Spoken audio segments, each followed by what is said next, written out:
The next question is from Aliza Fatima. She's studying MBBS from Pakistan. When a corrupt leader is elected, we are also responsible for the sins he commits as a leader. What should be our priorities while electing a leader? In today's circumstances, when we cannot find a loyal and honest leader, what should we do? Should we give our vote or waste our right to elect? A similar question is posed by Majid Khan from Hyderabad, India. What are the qualities we should look for in today's age for selecting a leader for the Muslims? According to me, Dr. Zakir Naik would be my best choice to lead the Muslim ummah today. Basically, the question posed here is that in today's world, most of the Muslim leaders are dishonest, they are corrupt. So who should we choose? Or should we let our vote go in waste? And the second question is that what are the qualities that a Muslim leader should have? And the brother suggested that I should be the leader, which will come to it later on, which I'll answer inshallah. As far as what should the qualities of a Muslim leader be, is the best exemplary Muslim leader in the world is our beloved Prophet Muhammad. That's the reason Michael H. Hart, he places him number one in the list of 100 most influential human beings in the history of humankind. Imagine he being a non-Muslim places Muhammad as number one, and he says that Prophet Muhammad, peace be upon him, was not only successful as a religious leader, he was even successful as a social and a political leader. Because of that, he placed him number one. That he was not only a successful religious leader, he was also a successful social and a political leader. So the best example of a political leader in the world today we have is Prophet Muhammad, peace be upon him. After that, we have the example of the Khulafa Rashidin, Hazrat Abu Bakr, Hazrat Umar, Hazrat Usman, Hazrat Ali. They are best examples for us after the Prophet. And that's the reason Michael H. Hart, he places Umar al-Khattab radiallahu anh, may Allah be pleased with him, as number 51, because he was a very successful leader. So if today, unfortunately, I don't know of any Muslim leader who is anywhere close to the quality of leadership of Prophet Muhammad, not even 0.001%. Leave aside that, not even close to Hazrat Umar radiallahu anh. Umar bin Khattab, mashallah, he was so successful that he expanded the Muslim empire, mashallah. And if you read his seerah, you will find the example how a Muslim leader should be. Unfortunately today, none of the Muslim leaders, we have about 56 to 57 countries in which majority of the people are Muslims. In some country 100%, some more than 95, some more than 90, some more than 50%. There are about 57 countries in the world out of a little bit more than 200 countries. That means more than 27% of the countries in the world, there are countries in which Muslims are in majority. Unfortunately, none of these leaders are anywhere close to Umar al-Khattab radiallahu anh. Nowhere close. And if you read the seerah of Hazrat Umar, may Allah be pleased with him, he told his family that if any of my family members break any of the rules, they will get double punishment, because the family of a caliph should be following the rules much more than others. If they break any rule, they will get double punishment. And you have several examples. Unfortunately, we find today that most of the Muslim leaders, they are more, as the sister rightly asked the question, that most of them are corrupt, most of them are dishonest, they are involved more in making money for themselves, unfortunately. Just let me give you one example of Hazrat Umar radiallahu anh. That when he was the Khalifa, he had two of his sons, Abdullah and Ubaidullah, may Allah be pleased with them both. When they went to the governor of Basra, when they were passing Basra, the governor called them and he was very happy to meet them. He said, what can I do for you? Then he said, why don't you give this amana to Amirul Mu'minin, to your father, the Umar al-Khattab radiallahu anhu.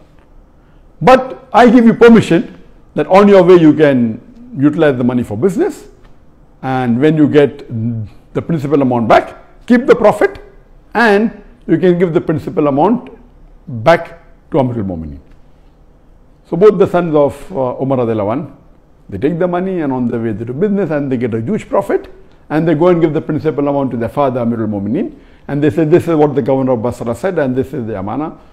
So Hazrat Umar was angry, and he asked his sons that, did the governor give this money to somebody else? They said no. So how come he has given it to you? So Umar radiallahu anhu commanded to his sons that give the principal amount as well as the complete profit. Give everything to Baitul Mal.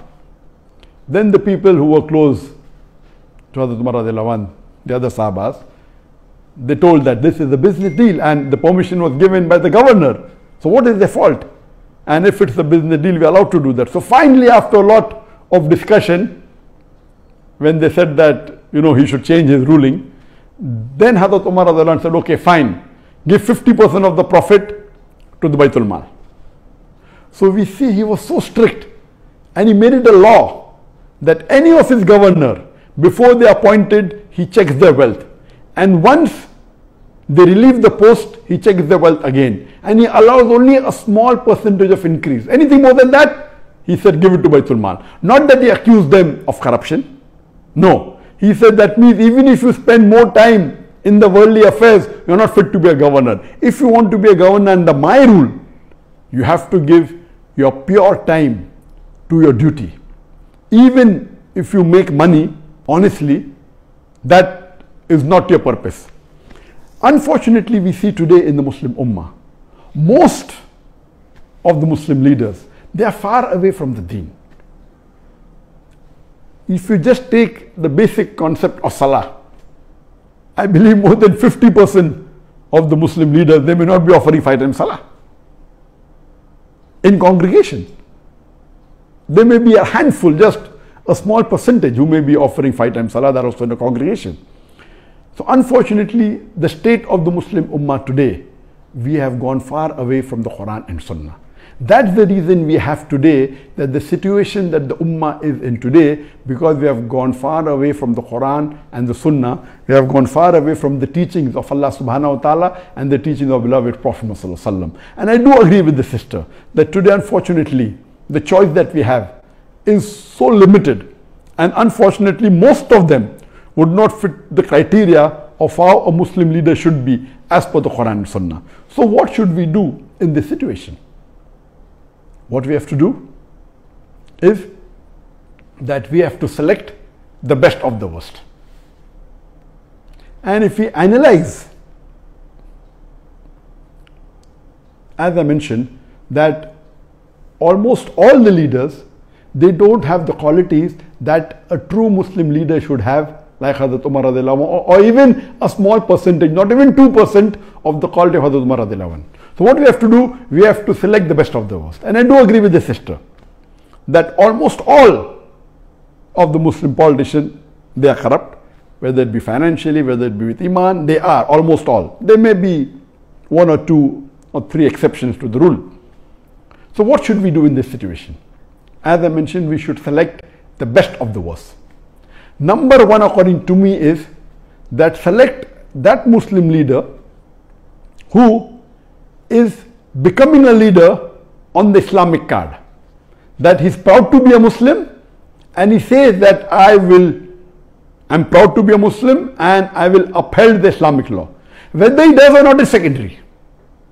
Because in today's world, the basic rule for a politician today, unfortunately, is that he has to maintain his chair by hook or by crook. It may go against his set of rules, it may go against his deen, it may go against his family. As long as he is sitting on the chair, he is happy. So he will do anything to maintain his chair. Because of this reason, my first advice is that if two Muslim leaders are standing, select that Muslim leader who openly says that he is proud to be a Muslim and he is coming on the Islamic card. he may or may not be a practicing Muslim, that is secondary. I will go to the extent of saying that if there is one Muslim leader who is practicing Islam 20%, but is coming on the secular card, he is not saying that I will protect the Muslims, I will follow Islam.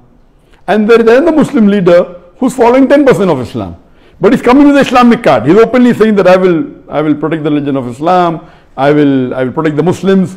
Better select the person who is following 10% Islam as coming with the Islamic card rather than the other Muslim leader who is following 20% and is not coming on the Islamic card, because the person who is not coming on the Islamic card will not go out of his way to follow the Islamic principles, because that was not his trump card to win the election.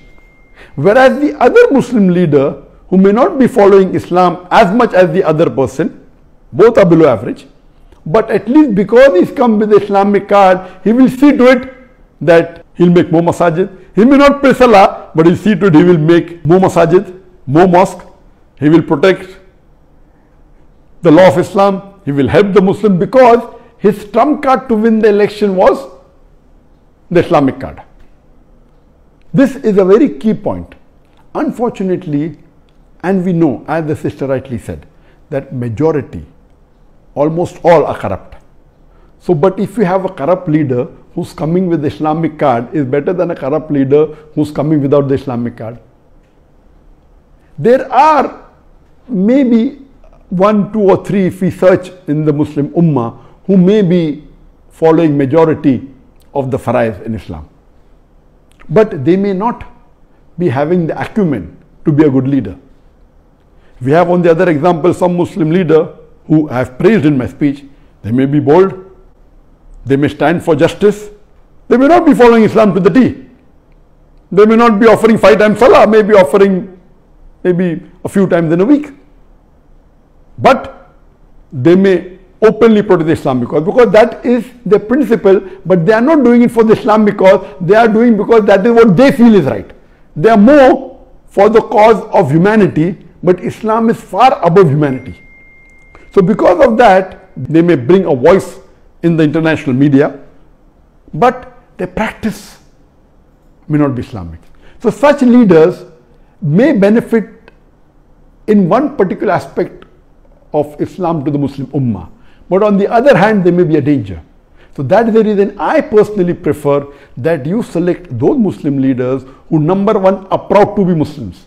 Unfortunately, when you look at the Muslim leaders, most of them, they're not following the Sunnah. I'm giving a small example of keeping a beard. It's not a big thing. To keep a beard doesn't take any effort.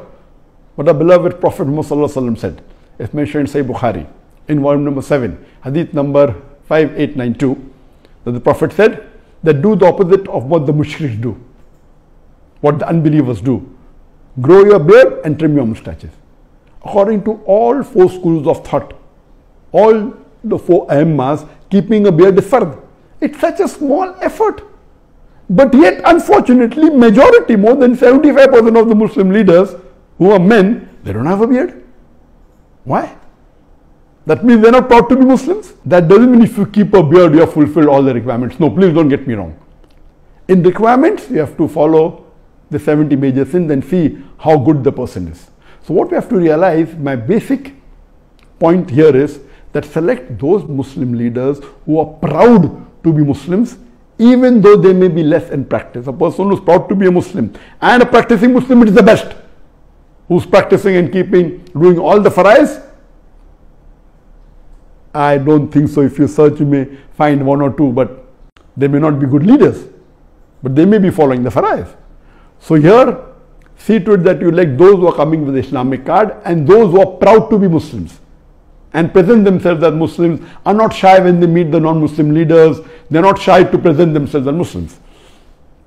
Now coming to the second part of the question, that these criterias, the best is read the seerah of the Prophet and seerah of Hazrat Umar radiallahu anhu, Hazrat Abu Bakr, Hazrat Usman, Hazrat Ali, and you see the examples in their life, how honest. And none of these leaders, they wanted to become leaders.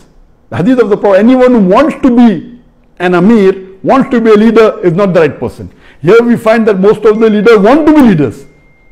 In the Islamic teachings, a person who himself wants to be a leader should not be made the leader. The other people who make him, and all the Khalifas, they were made by others. And you have these examples.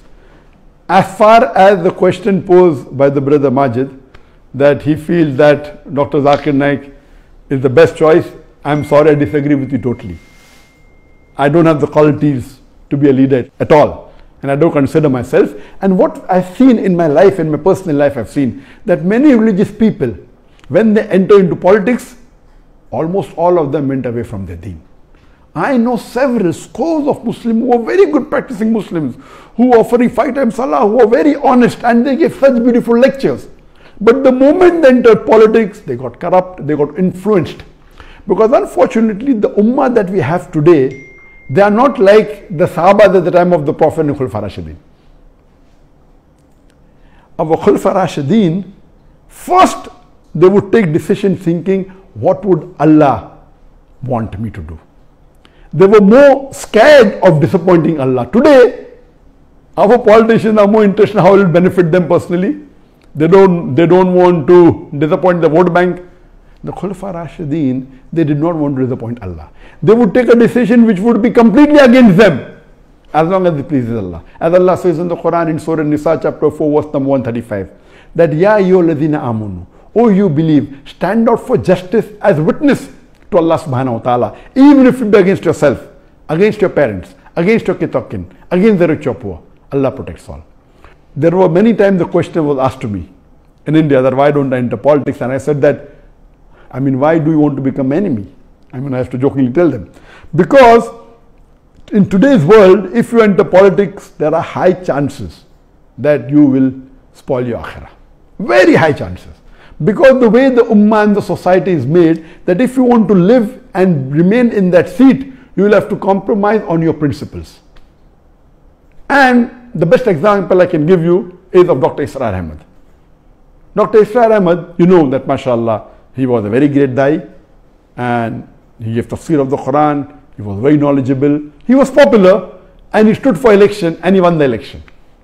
After he won the election, a member of parliament he was made, and he was given some post, and after a few months he resigned. He said, they're asking me what should be the width of the road. That's not what I'm made for. When I'm giving them Islamic solution, they don't want to listen. He immediately resigned. So a good person who is following the deen, he will either have to give up his deen or give up his position. And whatever Dr. Israr Ahmad did was the best. There may be few people like Dr. Israr Ahmad who may be Islamic and may have got into politics, but I don't know anyone who's a leader. May have come on a lower position, not as the head of state, and may be following the deen. But the way the society is made today, our ummah, you will either have to give up the post that you're in or give up the deen. So first of all, I'm not fit to be in that position. Neither do I want to spoil my akhirah.